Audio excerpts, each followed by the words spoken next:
But to do that in the first place, you got to fix the cars. And the cars, when you fix the cars, you'll fix half the issue.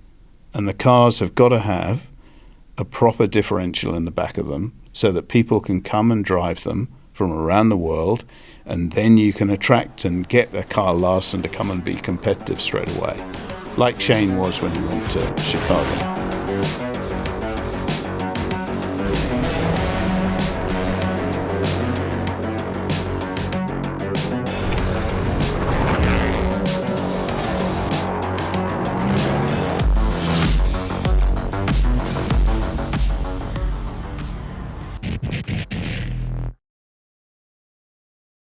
This is the KTM Summer Grill. I'm Andrew Van Leeuwen, joined by Stefan Bartholomaeus, and a man who needs no real introduction when it comes to motor racing, Roland Dane. Roland, thanks for joining us. Thanks for having me. What have you been up to lately? It's always an interesting question with yourself now in this, do we call it the retirement era? I'm not really sure how to describe your current employment status. Semi-retirement. What's been going on? Well, I've done a fair amount of travelling. And enjoyed going watching NASCAR races.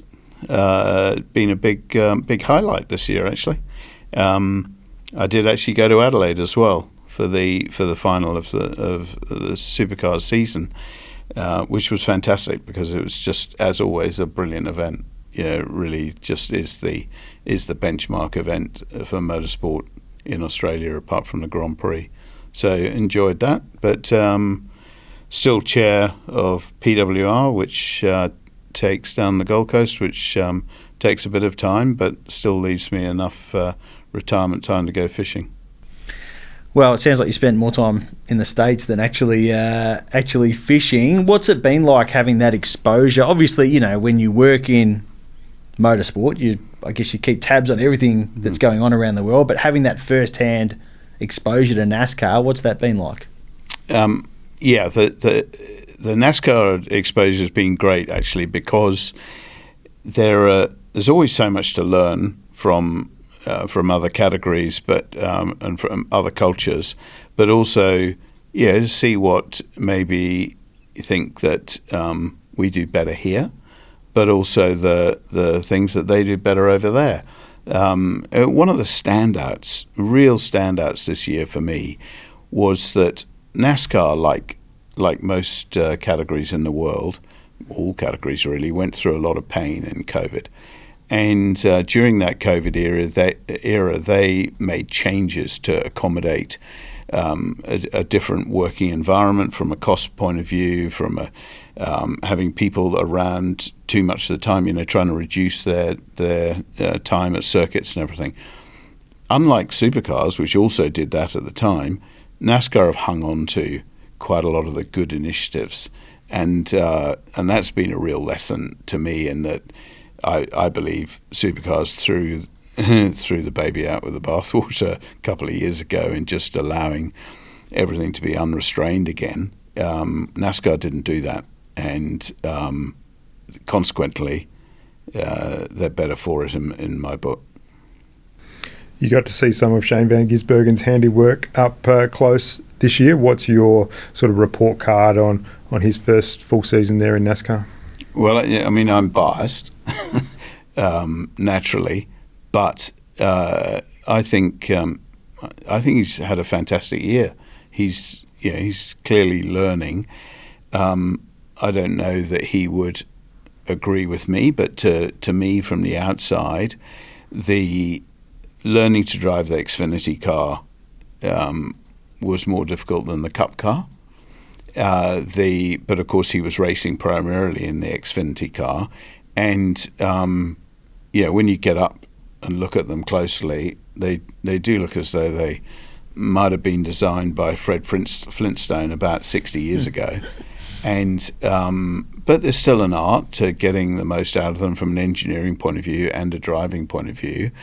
But the Cup car, when the car was good and the circumstances were right for him in the Cup car, it was a treat to watch both on television and up close. For instance, at Watkins Glen. I mean, what a venue! I'd never been there. and great venue, great atmosphere, terrific race, and as it ebbed and flowed through the afternoon, and of course he made a small error on the last lap and got past for the win, but it was fantastic to watch, and he is so not just loved, adored by the fan base over there, across both categories, across both Xfinity and Cup. They love having this tall Kiwi kicks a football around the way he does, and it clearly is enjoying what he's doing over there. You obviously have, you do have a personal connection to Shane. You have a very long professional relationship with him as well. I guess that he had done so much winning here. Perhaps the public perception of Shane was sometimes different to what we know as people that do know him personally. Is it nice to sort of see a fan base embrace him in a way and sort of understand his, quirks or his personality a little bit better than maybe it was here? Yeah, I mean, to be fair to everyone, from fan base, from media point of view, from Shane's point of view, I mean, to be honest, he'd outgrown Australia. He'd outgrown it. He was, he'd raced around the world. He was coming back here and to just do the same thing again. And for some drivers, that's what they want to do in life. But if you roll back to another era, in the 80s, for instance, Australian local superstar drivers were going off and driving in Europe or whatever, or talking to Dick Johnson the other week at the airport about going and driving at Watkins Glen in a NASCAR back whenever. So Shane has been very keen to go and travel around the world and race cars for a long time. He won the Endurance Blancpain Cup, as it was then, in 2016 in Europe. So I think for him, he'd just outgrown Australia, and it was time to do something else and move on to a new environment. The driver who replaced Shane at Triple Eight, Will Brown, has done what Shane did and win the championship in his first season at Triple Eight. Impressed by him this year? Yeah, very impressed by Will. To be honest, I'm impressed by all of them. I'm impressed by Brock, as I have been for some years. I'm impressed by Will fitting in with the new environment. I'm impressed by the team. I mean, there's no question in my mind that the Red Bull racing team part of Triple Eight has never been better. It's operating at a very, very high level, and it's at least as good, if not better, than any other point in the last 20 years. So, but Will has fitted right in there, got on with it, cracked on straight away, and he's the smiling assassin Mark II, really, isn't he? He's like Lanzi, but more street smart.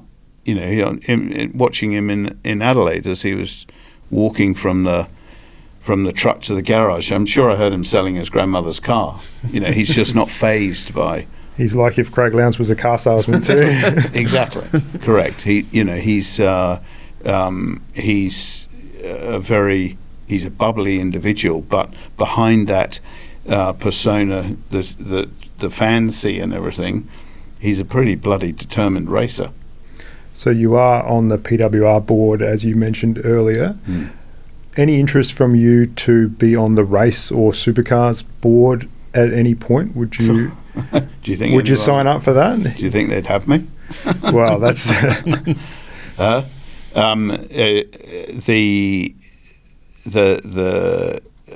environment. The Supercars environment as a whole is still something that I'm a passionate follower of. And I really want to see it succeed, as a whole, not just whether it's Triple Eight or anyone else. driver-wise and things. The whole environment, I want to see it maximise its potential.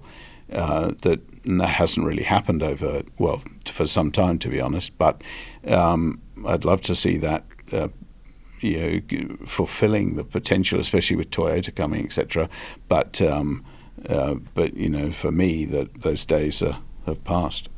You obviously are passionate about it, and you're willing to criticise when you feel that it's warranted for the series. I know that firsthand because some of your columns got me in a bit of strife at a couple of times during this year. Thank you for that. What's your general health check on supercars at the moment? I mean, there has been some good news towards the end of the year with things like Toyota. Where do you see things are at the moment?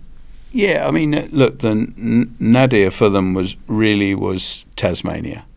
Yeah, that was just a joke. Being there at the wrong time of year, pretty average event from spectator point of view. Everything, however you dressed it up, it wasn't a good look.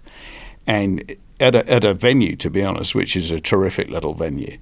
Then since then there's been some really positive stuff has come out. You've had first and foremost the Toyota announcement, which is huge. Then you've had a pretty good event at Gold Coast and a very good event at Adelaide to finish the year off. The Enduros were a bit underwhelming, to be honest, but still a good crowd at Bathurst. Bathurst is still Bathurst, luckily. So there've been a lot more positives in the last 3 months, and hopefully something to build on for next year, and in particular 2026, when there's got to be some sort of new media deal, and there's Toyota coming in. Some pretty good news out there to be taken advantage of, hopefully, to grow the appeal of the category. Where do you see the media rights space going, and what supercars should be trying to achieve with that next deal? Look, media rights is a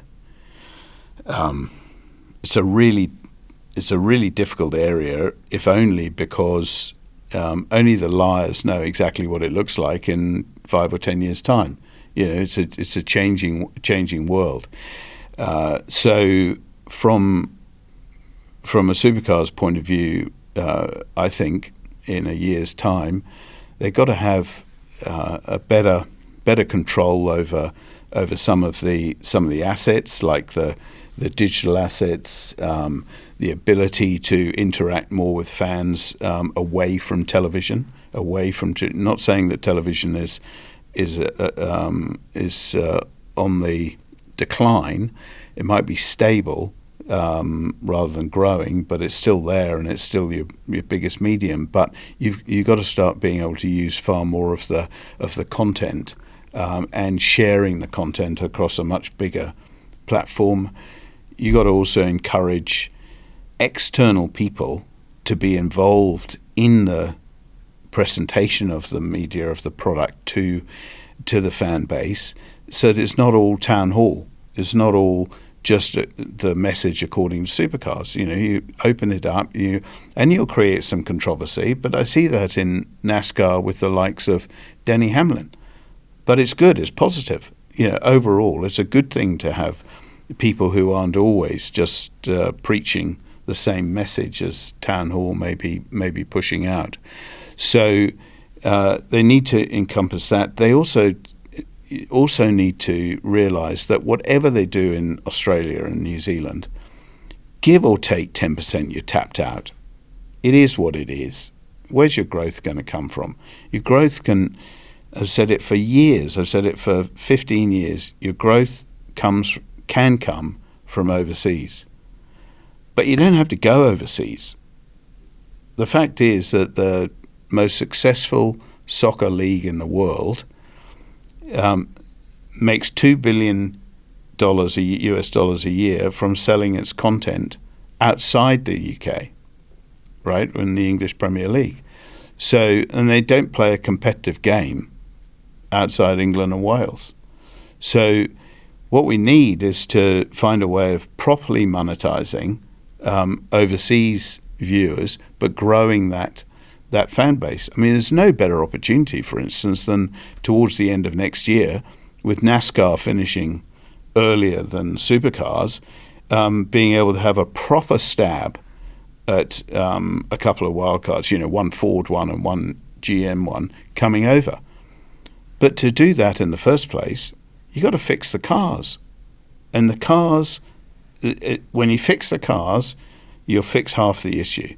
And the cars have got to have a proper differential in the back of them so that people can come and drive them from around the world, and then you can attract and get a Kyle Larson to come and be competitive straight away, like Shane was when he went to Chicago. And in doing that, then you can start to open up audiences overseas, because you won't do it with Australian drivers. You've got to have other people coming, like the heyday of the BTCC with half a dozen good foreign drivers in there in the 90s. So that, to me, is the key to monetizing the product outside the traditional area of Australia and New Zealand, where, as I say, you'll give or take a bit, you're tapped out. If it's so simple to fix these cars with changing the diff, for example, where's the resistance coming from that? I have no idea. I mean, it's years ago. We did a test, a couple of tests years ago. If you ask Greg Murphy about it, if you ask Craig Lowndes about it, they drove the car with a very simple limited slip in the back of them, and they both thought, yep, this is the way to go, because they've both driven cars with differentials, etc. Jamie drove it. I think Garth Tander might have done as well, driven one with a diff in, I can't remember, but Jamie, I remember him driving it. He hated it because he was the master of trail braking into a corner, with a locked diff. But then you get the racing like we had at the Bend last year, remember, with Brody, where he was brilliant. It was his best race weekend of the year when he smashed everyone, and no other Camaro was close to him. But he smashed everyone that weekend. But there was only one line, and as he'd mastered what Paul Morris quite rightly calls the championship on occasion, which is the Australian Droop Restriction Championship, because you're constantly trying to get the balance of the car sorted with droop restriction to lift the inside rear wheel. I mean, I love the example of Chicago this year, Chicago street race in the Xfinity, first stage, the Xfinity race, where Kyle Larson and Shane had one of the best races of the year, side by side, going around that long left-hander that sort of went round a fountain or something, or a roundabout, and they went around side by side, and then got into the next tight right-hander side by side, and the one after that. You couldn't do that if you had a spool diff in the car. There wasn't room. So, yeah, for me, it's two benefits. One is the racing in our own environment, but secondly, open it up. So why haven't we got GT stars more than just Kevin Estra coming and driving cars at Bathurst, for instance, as co-drivers? I mean, with the best will in the world, when you put 60-odd drivers on the grid at Bathurst, yeah, to be honest, probably 20 of them shouldn't really be there at the top level of our sport. Yeah, if you had 10, 12, 15 top-line overseas guys coming in there who felt comfortable with the cars, were competitive, how good would that be? And a lot of them know the circuit now because they've been to the 12-hour and done very well there. One big change that is coming is the finals system for 2025. Now, I would imagine if we were talking to Roland Dane, running 888, the most consistent race team, you may not have been a fan of it, but in the position you're in now as someone who, a very knowledgeable onlooker of the sport, what's your thoughts on finals? Yeah, I can promise you, as a team owner and a team principal, you want to try and remove as many variables as you can before even the race starts. That's your job, right? If you're not doing that, you're not a winner. But from a sport point of view, I think it's time to do something like this. It probably, in hindsight, maybe we should have done it before, but whatever. It is time to do something like this and to freshen up the series in a way which builds to a climax at that time of year. So I'm a big supporter of it.